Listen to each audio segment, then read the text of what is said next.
From welfare recipient to business owner, single teen mother to CEO, Korena Key's story is nothing short of inspiring.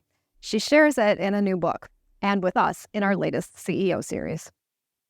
Well, congratulations on the book, first of all. Thank you. That's a big deal. And it is an accomplishment, yes. Recently published. April 4th. Okay. Yeah.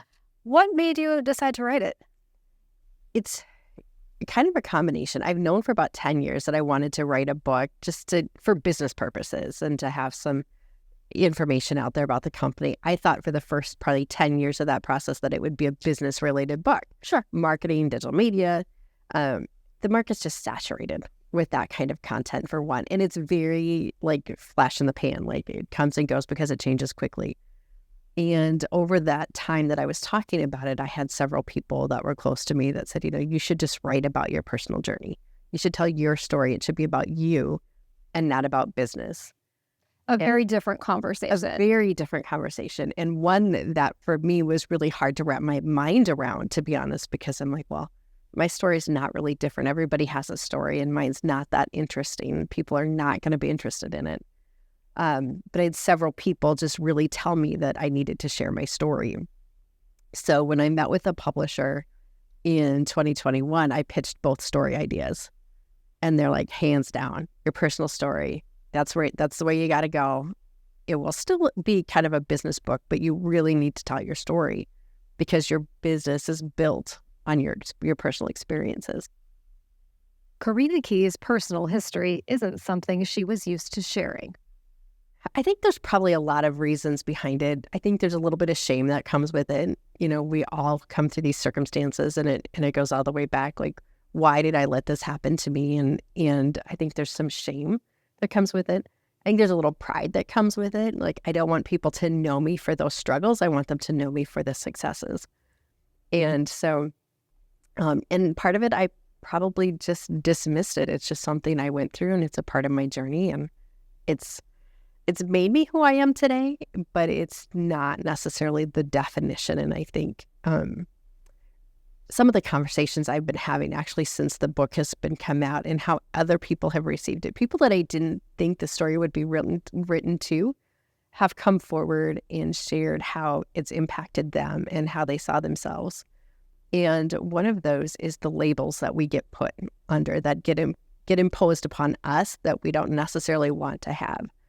And teen mom, welfare recipient, those are all labels that I just didn't like and I was not proud of. And so I just didn't talk about them. So at least for now, you've leaned into them, as Yes. they say, Yes. to tell the story. How does the story start?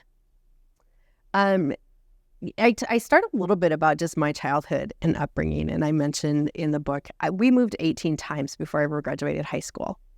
And once a year for your child. Almost. And it wasn't always to a different school. It wasn't always to a different community. It could have been within the same community. But my dad was an electrical contractor. And so we just went where the work was.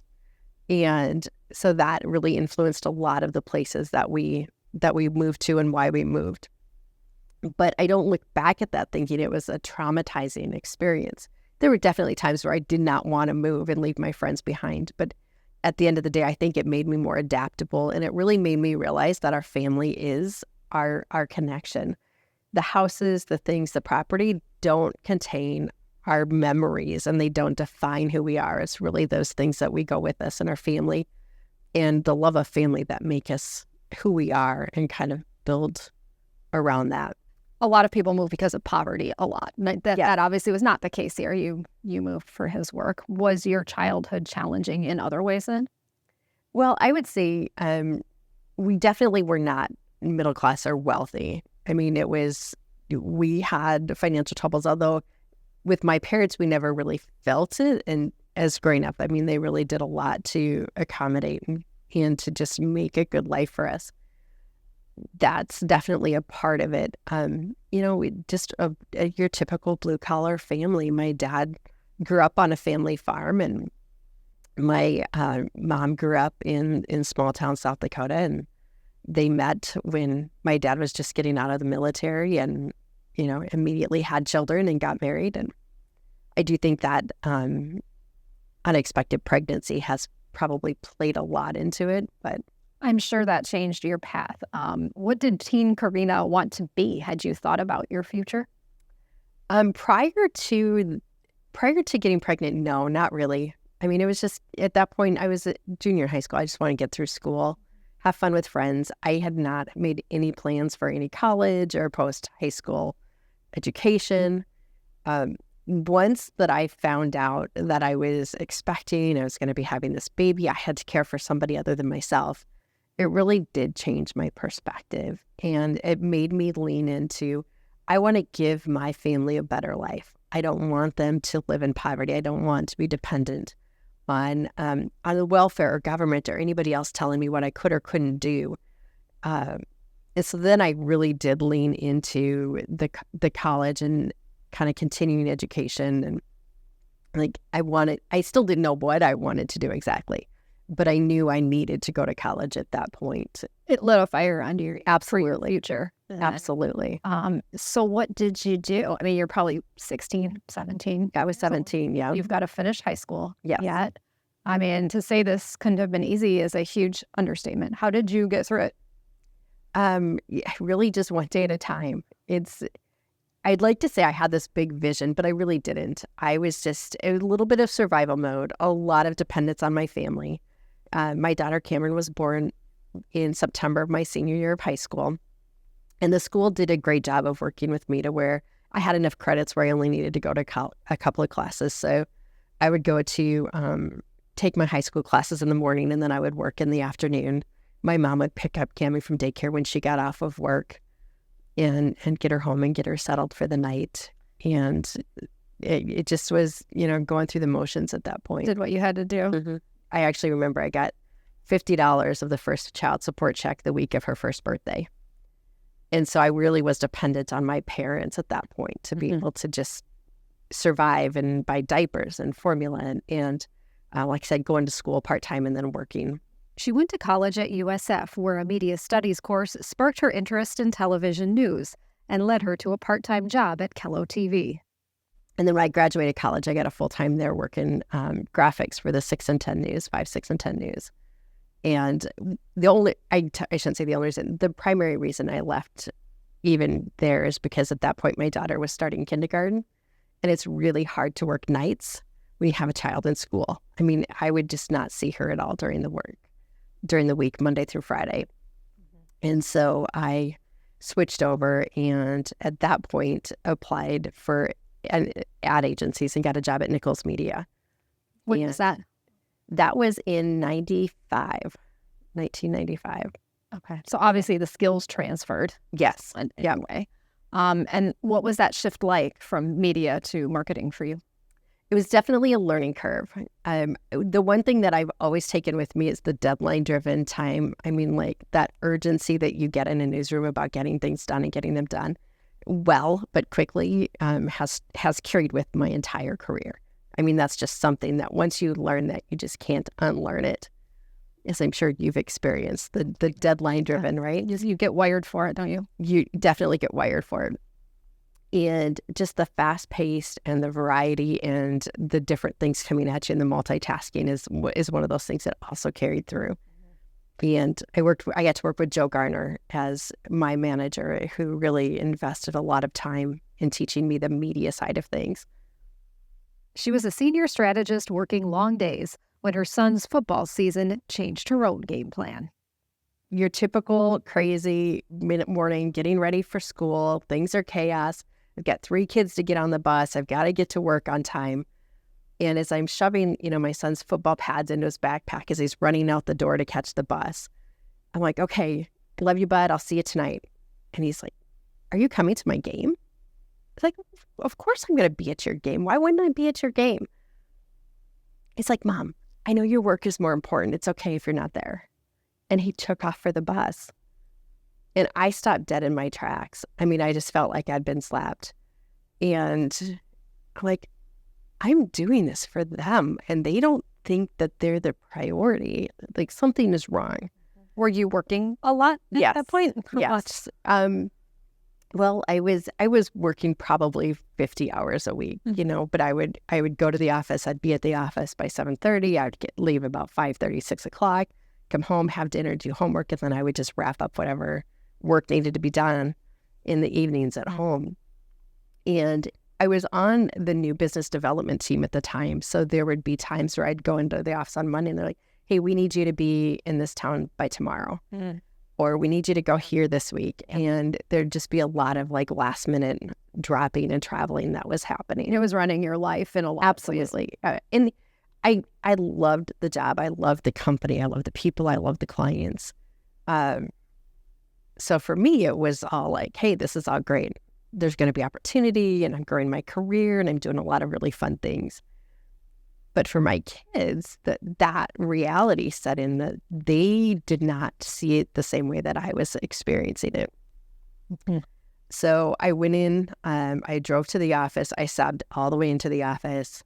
I got there, I went into the owner's office and I said, something has to change because I can't let my kids think this. Right. Like, this is not who I am and it's not what I believe. And I don't think it's one of the values of the company. And they said, give us time. We'll figure something out. Just give us a little bit of time. After about 6 months, nothing had really changed. And so I went back in and I had the same conversation. And they're like, yep, we're working on it. Well, nothing really changed. So 3 months later, I turned in my resignation. And I left because I couldn't go through another football season with my kid not thinking I was going to make it to his game. Sure. And so I got a job. At that point, I still was not thinking about starting a career. It just hadn't entered my mind. I got a job working for a digital marketing firm out of Minneapolis. I was working for them about 3 months, and I realized it probably was not going to be a long-term job just because of the stability of the organization. And by January of 2011, I got the call that they were basically shutting down the company. As that business shut down, she started hers up. I went into it really thinking I could work from home and I could be there more. So even if I was working, at least it was in the home. And at that point, I had an elementary school, a high school, and a college student, one in college. So that's where my kids were at. But at least I could be present for them. We didn't need daycare anymore, so I was fortunate about that. But, so by February of 2011, we had a company, a logo, and a tax ID number and clients and off and running. There are a lot of marketing firms in this town. So how did you set about distinguishing yourself and determining what that niche was going to be for your firm? Yeah, and I knew right off the bat the niche where it really was going to be digital ad buying. At that time, real-time ad buying. Nobody else in the market was really stepping into it yet. And at that point, the agencies in town were really kind of hesitant to lean into it. There was a lot of caution about moving forward, a lot of lack of information and not a lot of education on what it was or how it worked or the benefits for their clients. So that was where I knew I needed to go. I really wanted to focus on that digital media side of things, helping agencies serve their clients better by using the technology that was available. And so I started out really because 15 years in full service agency realm, I talked their language, I understood their processes. So that really was my initial focus. And I would spend all morning on the phone, setting up meetings, setting up phone calls, meeting with any ad agency within a 3-hour drive that would meet with me. And then I'd go out in the afternoon, I would do the meetings, come home in time, make dinner, help the kids with homework and do the things, the evening activities that we needed to do. And then after they would go to bed, I would be online doing the work that I had sold. Now, of course, this is the early days of digital. Yes. Very much. Digital has changed enormously in the more than a decade you've been in business. What does KeyMedia look like today? How would you describe that to someone who is just discovering you? Yeah. Well, we're still focused only on digital media. We have not expanded into other services. So unless it's an internet-enabled ad experience or engagement experience, we outsource or we partner with other companies. We still work with full-service ad agencies. It's about 60% of our business. But we've expanded to, at the early days, it was just really focused on real-time ad buying, display, and video. We now offer a full realm. We do organic, obviously heavy into paid search and social media. But it's really now that programmatic has been a game changer for us. And we got into the programmatic platform, I want to say 2015 or 2016. So we've been doing it for 8 or 9 years. But, now the expansions into CTV and all of the different capabilities that are available now. There are many ways to reach people. Many more ways. Absolutely. And yet, if you don't know what you're doing, it can be difficult to see what makes sense. Is that where your team steps in and helps guide people along 100% of the way, navigating that digital advertising universe for them? And it's so much bigger than just one realm. You can't just do search. You can't just do social media. It really is an all-encompassing omnichannel experience. And to be able to give customers that complete experience from start to finish by connecting all of those pieces together is a game changer. About 40% of KeyMedia's clients are local. There's one remote employee on a team of 8. We've been as large as 18 in the past, but we're finding through technology, through AI, we can do a lot more, have a lot of efficiencies. Of course, the storyteller in me loves the full circle nature of the fact that you bought a former television studio building as a business owner here a couple of years back. And it has been, I know, the cliched labor of love, turning that from the former KDLT into now your whole building, not just for your business. But what made you decide to take that on? You could have leased an office somewhere else. You could have just built one for yourself. Yeah. Now you're in of a developer. One of the things that I've been taught along the way, because it wasn't natural, like running a business was not natural to me. It's all been a learning curve. But diversify your income channels and have different opportunities. And in 2015, when rent was really skyrocketing at that point, I started looking, and the cost of purchase at that point was less than the cost of leasing. So in 2015, I bought my first commercial building for our space. And we were in there. And during COVID, when everybody was remote, leased out about half of the building to a company that was moving from Minnesota. Well, in 2022, I'm like, oh, we need this space back. We are busting at the seams. And so I was going to break the lease and have them move out. And they actually came back with a counter offer to purchase the building. So I'm like, okay, sure, why not? We'll just do it again. Right? Good investment. Yeah, but now we need a space. But in 2021, 2022, there was not a lot of commercial space available in the market. And this was one that I'd walked through a few times. And I just felt a personal connection to the building. And so I brought a contractor in with me, and he's like, oh, yeah, this is doable. It's got great bones. We can do a lot with this. So pulled the trigger and bought it in April of 2022. And in March of 24, we finally got the final occupancy permits. So it is a beautiful space, a very well-designed space for employees. I picked up on that right away. The irony, of course, now is that nobody needs to work in the office necessarily for a marketing firm anymore. Right. So how have you adapted to that changing landscape here? Yeah, it's been interesting because what I envisioned it being in 21 as we were planning out the space, and early 22 as we were kind of doing the floor plans and the layouts and that is just really not the reality of where things are today. And we built it, though, with a lot of collaboration space. So there's a lot of opportunities to gather in different places, have different types of meetings, have different types of work environments. But now we're finding is that most of our office space is just kind of empty for the most part during the week. So we are, right now, all of us are kind of sitting in the same area, which is, so we're occupying about 1,500 to 2,000 square feet of our office space. But we've got a great meeting room in the back that we make available to nonprofit organizations and different companies that want to do group meetings that we're finding between 15 and 30 people is probably the optimum size. And just opening it up to the community and letting different people use that space so that it's still being utilized. They've even installed a collaboration channel so hybrid or remote workers can easily log in and feel part of the office environment. We've got a 360 camera set up so they can see everybody in the space. And they can actually log in if they just want to hear some of the background chatter, turn off their microphone and camera so we're not staring at them, staring at their computer, but just to hear what's happening in the office. I feel like they're part of the office, I feel like which I think is so smart. And as we're having this conversation, I know it remains to be seen whether the team will stay here, maybe move somewhere else within the building. There are options depending on leasing. But regardless, where do you see the company going? What's next for KeyMedia? Yeah, so, obviously, I think we offer a unique proposition to most internal marketing firms and ad agencies that we can really help them maximize the current technology with what's going on within their organization, wherever it's needed, however it can be supported. I think there's technology that allows us to really be smart and make better business decisions with data and analysis and good targeting capabilities, especially first party. First party data really is going to be the future of digital, and being able to collect and find insights and utilize your own first party data to make better decisions is really the future of all marketing and advertising. Not an easy thing to do either. So no, it's a challenge. Yes, will depend on more innovation from you, which I'm sure you will bring to it. Yeah.